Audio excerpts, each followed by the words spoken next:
உலகத்துல என்ன நடக்குதுன்னு தெரியுமா? திமுக சப்ளை பண்ணிட்டு இருக்கு சிலிண்டர் வீட்டுக்கு வீட்டுக்கு. கேஸ் யார் கொடுத்து? உலக போர் நடக்குது, தெரியாது உனக்கு. படிச்சவனா நீ, படிக்காதவன் நான் சொல்றேன். வருஷத்துக்கு 6 கேஸ் யார் கொடுக்கணும்னு சொன்னார். எந்த முட்டாளாவது வேணாம். சாதாரண மக்களுக்கே தெரியும் எங்கேருந்து கேஸ் வருதுன்னு. அதாவது எப்படி சொல்றது, பேச தெரியாம பேசுறாங்க, அவ்வளவுதான். அவரு திமுக தான் வந்து காரணம்னா அவங்க என்ன பண்ண முடியும்? அதெல்லாம் குறை சொல்றவங்க எல்லாம் சொல்லிட்டு தான் சார் இருப்பாங்க. முதலமைச்சரை டைரக்டா தாக்குற மாதிரி பிரைம் மினிஸ்டர் அவர் இது வரைக்கும் பேசவே இல்லையே. ஏன்னா அவங்களுக்கு கொடுத்த டாஸ்க்கு அவங்க அப்படி செஞ்சுட்டு இருக்காங்க. தீய சக்தின்னு சொல்ல அதுதான் நல்ல சக்தின்னு அவனுக்கு. இவன் வாயால தவளத்தன் வாயால் கெடும்ன்றாங்களே, அதுதான். 10% கீழே ஓட்டு போட்டால் தான் உண்டு. அவருக்கு ரசிகர்கள் நிறைய இருக்காங்க, அது ஒரு மாற்றம் கிடைக்கல. ஆனால் தொண்டர் அவர்கிட்ட இல்லை. ரசிகர் வேற, தொண்டன் வேற. நம்ம தமிழ்நாட்டு அரசியல், இந்திய அரசியல் எதுவுமே தெரியாம கொடுத்த பேப்பரை வாச்சுக்கிட்டே இருந்தா என்ன அர்த்தம்? எவனாவது ஒரு தீய சக்தியை 7 முறை யாராவது ஜெயிக்க வைக்க முடியுமா? அப்ப 7 முறை ஜெயிக்க வச்ச மக்கள் எல்லாம் கோமாளி. இவன் ஒருத்தன் தான் இதை கண்டுபிடிச்சிருக்கானா? இப்போ விஜய் ஒரு அறிக்கை விட்டுருக்காரு, கேஸ் தட்டுப்பாடுக்கு திமுக தான் காரணம் அப்படின்னு. ஆமாம், அந்த வரைக்கும் அறிவு முதிர்ச்சியாக இருக்கு யாருக்கு? பிஜேபிக்கும் அவருக்குன்னா அவர் வேற ஒரு அறிக்கை விட்டுருக்காரு. வருஷத்துக்கு 6 கேஸ் யார் கொடுக்கணும்னு சொன்னார். எந்த முட்டாளாவது வேணாம். இவர் விட்டாரா? இவரை தேர்தல் அறிக்கை பாருங்க, எல்லாமே பெஸ்ட்டாக இருக்கும். யாரு இது? ஸ்டாலின் என்ன சொல்லிக்கிறான்னா, இந்த கிட்னிக்கு ஒரு இது கொடுக்குறான் இல்லையா, அதெல்லாம் எடுத்துகிட்டு வர்றாரு. டயாலிசிஸ் பண்ணுறதுக்கு இப்போ எல்லா ஹாஸ்பிட்டலுக்கும் எடுத்தாரேன்.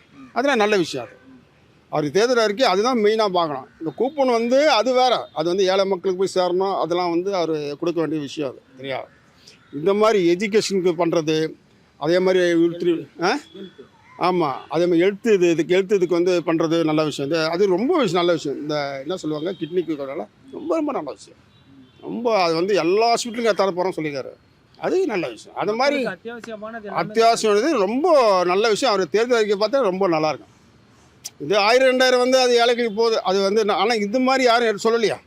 ஒரு கிட்னிக்கு அந்த இதுக்கு கொடுக்குது, அதெல்லாம் நல்லா ரொம்ப விஷயம். அதுதான் பார்க்கணும் தேர்தல் அறிக்கை. அது மாதிரி விஷயம் நல்லா இதுக்கு எழுத்துறதுக்கு ஹெல்த் செக்கப் 5 லட்சம் 10 லட்சம் ஆக்குறது எல்லாம் நல்ல விஷயம். விஜய்க்கு அரசியல் புரிதல் இல்லைன்னு நினைக்கலாமா? 100% கிடையாது. கேஸ் சென்ட்ரல் கவர்மெண்டா ஸ்டேட் கவர்மெண்டான்னு கூட தெரியாது. அவருக்கு மட்டும் இல்லை, நம்ம பாமக கலந்த ஒருத்தர் இருக்கார், அவர் பேர் என்ன, அன்புமணி. அவர் சொன்னார் கேஸ் சிலிண்டரை நீங்கள் வர வைக்கணும் சொல்லி, ஏதோ அவர் ரெடி பண்ணணும் சொல்லியிருக்காரு. அவரு தான் சொல்கிறாரு. அவரும் விஜய் ஒன்று தான். யார் அவருடைய மென்டாலிட்டியும் அன்புமணியோட மென்டாலிட்டியும் ஒன்று தான். யார் 2 பேருக்கும் ஈக்குவலாக இருந்தால் இது ரொம்ப மோசமாக இருக்குது, சரிங்களா? அதனால் அவர் ஆமாம், எலெக்ஷன் கமிஷன். இப்போ டிஜிபி மாற்றினால நேற்று. யார் மாற்றினா? அவங்க மாற்றினாங்க. இவங்க சொல்லி தான் மாற்றிருக்காங்க.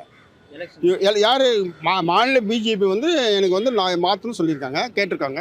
அவங்க மாற்றிட்டாங்க. ஏன்னா அவங்க சொல்கிறது தான் பண்ண முடியும். அதுதாங்க. அவரும் அன்புமணியும் ஒன்று தாங்க. அன்புமணியும் அதான் சொல்கிறாரு. அவர் கேஸ் தட்டுப்பாடுக்கு இவர் மேலே குறை சொன்னார். அவர் 6 கேஸ் கொடுக்கணும்னு சொன்னார். அதுதான் சொன்னேன், ஒரு கேஸ் கொடுத்தாலே பெரிய விஷயம். எல்லாத்தையுமே திமுக குறை சொல்றாரு.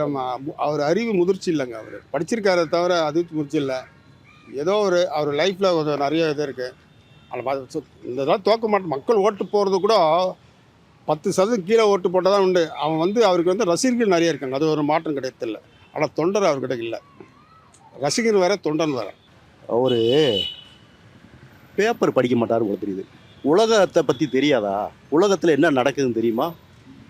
எவ்வளோ வார் நடந்துக்கிட்டு இருக்கு. அந்த வார்னால எத்தனை கப்பல் வர முடியாமல் இருக்குது. இதுக்கு உலக அரசியல் காரணம். திமுகவெலாம் காரணம் இல்லை. திமுக சப்ளை பண்ணிக்கிட்டு இருக்கு சிலிண்டர் வீட்டுக்கு வீட்டுக்கு.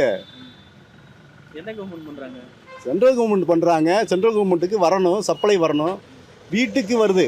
இப்போ வீட்டுக்கு சப்ளை தடங்கள் இல்லாமல் வர அளவுக்கு சென்ட்ரல் கவர்மெண்ட் பண்ணியிருக்குது. அதுக்கு நம்ம பாராட்டணும். உலகத்திலே நிறைய நாட்டில் பல பிரச்சனைகள் இருக்குது.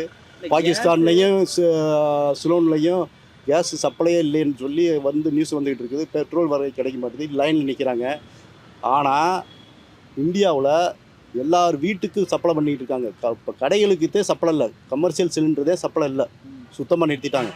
அது பிளாக்ல வருதா என்னன்னு தெரியல. ஆனால் வீட்டுக்கு தடங்கள் இல்லாமல் 25 நாளைக்கு ஒரு தடவை தரதுக்கு தந்துக்கிட்டு இருக்காங்க. இப்போ அதுக்கு மத்திய அரசை பாராட்டணும். இவர் ஸ்டேட்டாக சொல்லிகிட்டு இருக்காரு. திமுக சொல்லிட்டு இருந்தா அதே இவர் சரியாக டெய்லி பேப்பர் படிக்கணுங்க, நியூஸ் படிக்கணும். யார்? விஜய். பக்கத்தில் இருக்கவங்கள பற்றி கேட்டுக்கிட்டு அவங்க சொல்கிறதெல்லாம் கேட்டுக்கிட்டு பேசக்கூடாது.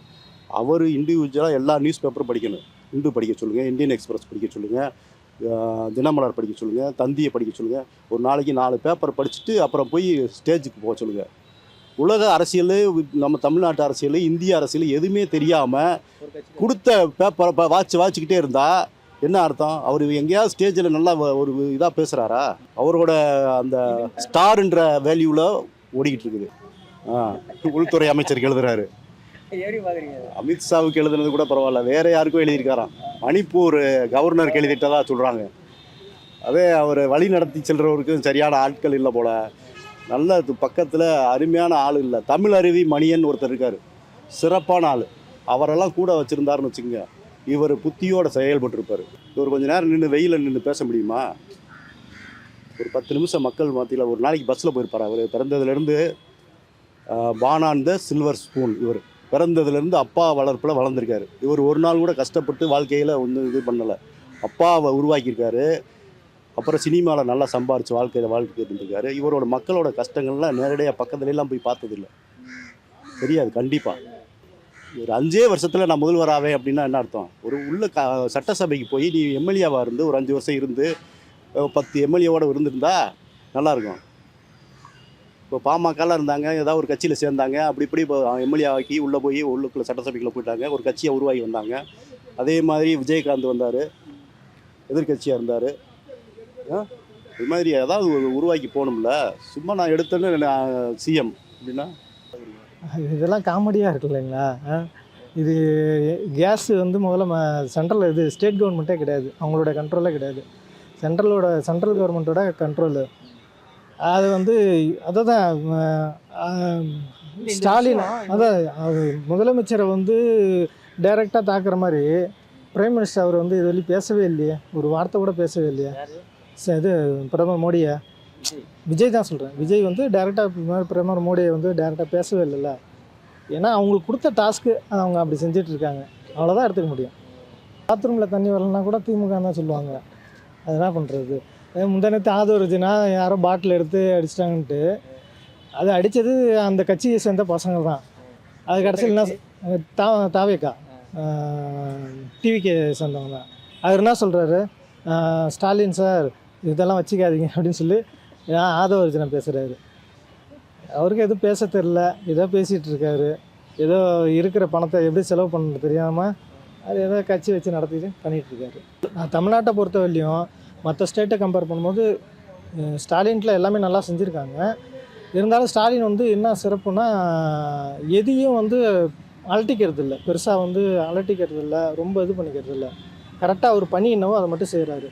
ஸோ குறிப்பாக மாணவருக்கு, பெண்களுக்கு, மகளிருக்கெலாம் வந்து நல்லபடியாக செஞ்சிட்ருக்காரு. கேஸ் எந்த கவர்மெண்ட் கொடுக்குது? விஜய்க்கு என்ன தெரியும்? சினிமாவில் பொம்பளையா கூட கட்டி பூச்சி முத்தம் கொடுக்க தான் தெரியும். அவருக்கு என்ன தெரியும்? அவருக்கு கேஸ் யார் கொடுத்து? உலக போர் நடக்குது தெரியாது உனக்கு. படித்தவன் தான் நீ, படிக்காதவன் நான் சொல்கிறேன். உலக போர் நடக்குது, கப்பல் அங்கங்கே நிற்கிது, அப்படியே கேஸ் இல்லை. இந்தியாவுக்கே இல்லை. அது கேஸ் வந்து தமிழ்நாடு அரசாக கொடுக்குது, சென்ட்ரல் கவர்மெண்ட்லேருந்து இங்கே வரணுங்க. நான் ஒன்றேன்னு கேட்குறேன், இப்போ கேஸு ஈரான்லேருந்து வந்துக்கிட்டு இருக்கு, தமிழ்நாட்டு கப்பல் துறைமுகத்தில் நிற்கிது. மும்பைக்கு போய் சென்ட்ரல் கவர்மெண்ட்லேருந்து கையிலேருந்து தான் நம்மகிட்ட வருது.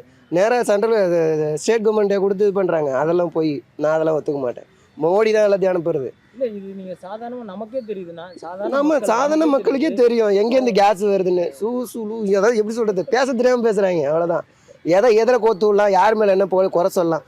ஒன்று சொல்லட்டுமா? முதல்ல நான் ஓப்பனாகவே சொல்லுவேன், ஒரு கட்சி தலைவர் பேசுறதுக்கு முன்னாடி அவங்க முதுகில் என்ன இருக்குன்னு பார்க்கணும். அடுத்தவனை என்ன குறை சொல்லலாம், அவங்கள வந்து என்ன குறை சொல்லலாம், என்ன இது பண்ணலான்னு பார்க்கக்கூடாது. அவங்க என்ன செஞ்சுருப்பாங்கன்னு மக்களுக்கே தெரியும். அப்போ விஜய்க்கு எந்த விஷயமும் தெரியலன்னு நினைக்கிறீங்களா? மத்திய அரசா மாநில அரசானே தெரியல. மத்திய அரசுனா அவர் வந்து எப்படி சொல்கிறது, பேசுகிறாரு, நான் வேணான்னு சொல்ல. யார் மேலே தப்பு இருக்குது, யார் அதை செய்கிறான்னு தெரிஞ்சுட்டு பேசணும். நான் தான் சொல்லுவேன், நான் ஓப்பனாக பேசுவேன். ஒரு தலைமை உங்களை கொண்டு வராங்க, நீங்கள் போயிட்டு உங்கள் தலைமை கொண்டு நீங்கள் வந்து இப்போ மோடியை கலாய்க்கிறீங்க, ஸ்டாலினை பேசுகிறீங்க, அதெல்லாம் வாங்க. ஆனால் என்ன பொறுத்தவரை இப்போ நான் ஒரு விஜய் இடத்துல நான் இருக்கேன்னு வச்சுங்க, நானாக இருந்தேன்னா ஸ்டாலின் இப்போ எதுவும் கேட்க மாட்டேன், மோடியும் எதுவும் பேச மாட்டேன். மக்களோட கருத்து என்ன, மக்களோட குறை நிறைகள் என்ன, அதை பற்றி மட்டும்தான் பேசணுமே தவிர எதை எப்படி செய்யலாம், எதை எப்படி கொண்டு வந்தால் நல்லாயிருக்கும், இப்படி தான் பேசணுமே தவிர செய்கிறவங்கள போய் குறை சொல்லக்கூடாது. இப்போ எனக்கு ஒரு நாட்டுக்கு நல்லது பண்ணுறவங்கள போய் நம்ம பேசினா மக்கள் கோபப்படுவாங்களா இல்லையா? ஏன்னா நம்மளுக்கே நல்லது பண்ணுற அவரே போய் பேசுகிறாருன்னு சொல்லிட்டு இதனால் என்ன ஆகும், விரக்தி தான் ஆகும். யங்ஸ்டர்ஸ் இருக்காங்க, சப்போர்ட் பண்ணுறாங்க, சரி அண்ணன் வந்தால் நல்லாயிருக்கும் அப்படின்னு அவங்க யோசிக்கிறாங்க. இருந்தாலும் யார் எதை செய்கிறான்னு யோசிச்சு பேசணும். அரசியல் புரிதல் இல்லைன்னு நினைக்கலாம் விஜய்க்கு. இல்லை யார் மேலே தப்பு இருக்குன்னு தெரியல. அதான் யார் எது நல்ல எந்த செய்யற திட்டம் அந்த அரசியல் யார் கொண்டு வராங்கன்னு தெரியலையே. அது சென்ட்ரல் கவர்மெண்ட் தான் நம்ம கேஸே வருது. எல்லாரும் பார்த்துக்கிட்டு இருக்காங்க. காலையில் ஏந்தாலே எல்லாரும் வீடியோ நியூஸை தான் பார்க்குறாங்க. கேஸ் எங்கேருந்து வருது, ஈரானில் என்ன பிரச்சனை நடக்குது, எங்கேருந்து போயிட்டு எங்கே வருதுன்ட்டு. நம்ம தமிழ்நாடு ஸ்டேட்டுக்கு ஹார்பருக்கு வருது கேஸு, சென்ட்ரல் கவர்மெண்ட் தான் இங்கே வருது. அதை யோசிக்கணும். மேலதான் குறை சொல்லி மாநில அரசு என்ன சார் பண்ண முடியும்? இதே நம்ம வந்து சப்போர்ட் கேட்க தான் அவங்க ஒன்றும் பண்ண முடியும். இது ஈரானுக்கும் வந்து அமெரிக்காவுக்கும் நடக்கிற ஒரு இதுவும் சார். போர் நடக்கிறதுல வந்து இங்கே நம்ம எதுவும் பண்ண முடியும். மாநில அரசுகள் என்ன சார் பண்ண முடியும் சொல்லுங்கள்?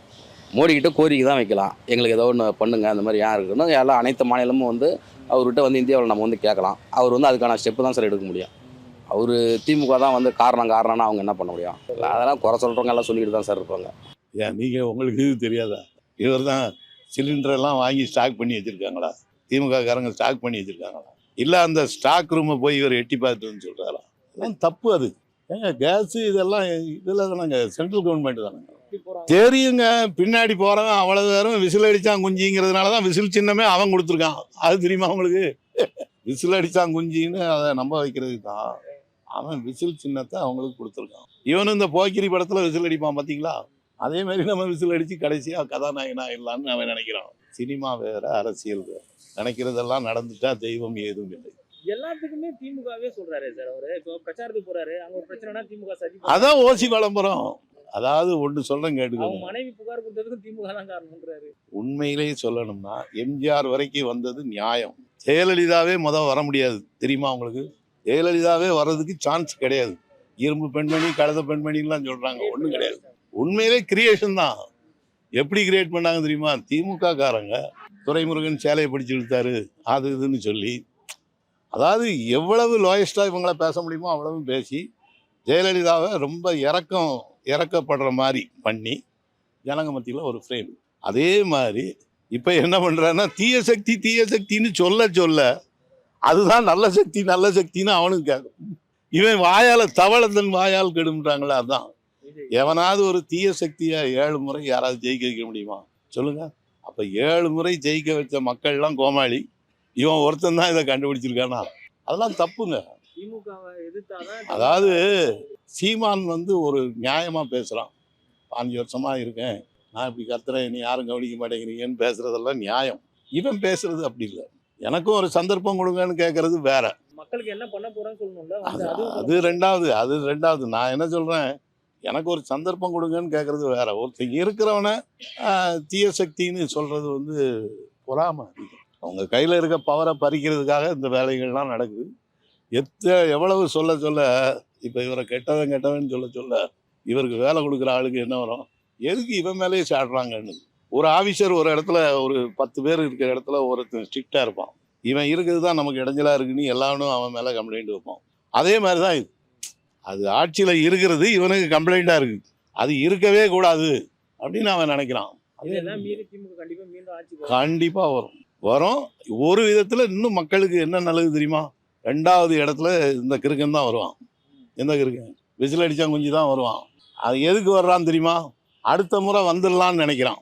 அது வரக்கூடாதுங்கிறதுக்காகவே ஸ்டாலின் இந்த 5 வருஷத்தை விட ரொம்ப சூப்பராக ஆட்சி நடக்கும். இந்தியாவிலே நம்பர் 1 ஆட்சி ஸ்டாலின் ஆட்சி தான் இருக்கும் அடுத்த 5 வருஷம். அதை பார்த்ததுக்கப்புறம் எந்த பயிலும் அசைய முடியாது. பிரதமரும் அவர் சீட்டை விட்டு எந்திரிக்க மாட்டார். இதுக்கு மேலே ஒன்றும் செய்ய முடியலன்னு. அதாவது தன் கையில் கிடைக்கும் போது அதை நல்லா சரியாக பயன்படுத்தும். அந்த மாதிரி ஒரு உழைப்பாளி தான் ஸ்டாலின். அதனால தான் அவரை வந்து சும்மா வெறும் பேச்சாளி மட்டும் இல்லை, செயல் வீரர்னு. இன்னைக்கு சென்னையை அழகுபடுத்துறதுக்கு இத்தனை மேம்பாலம் இருக்குதே, இதெல்லாம் யார் பண்ணது? கலைஞர் பண்ணார்னு நினைக்கிறீங்களா? கலைஞர் ஆட்சி, இவர் மேயராக இருந்தார், இவர் தான் அதை செய்தார்.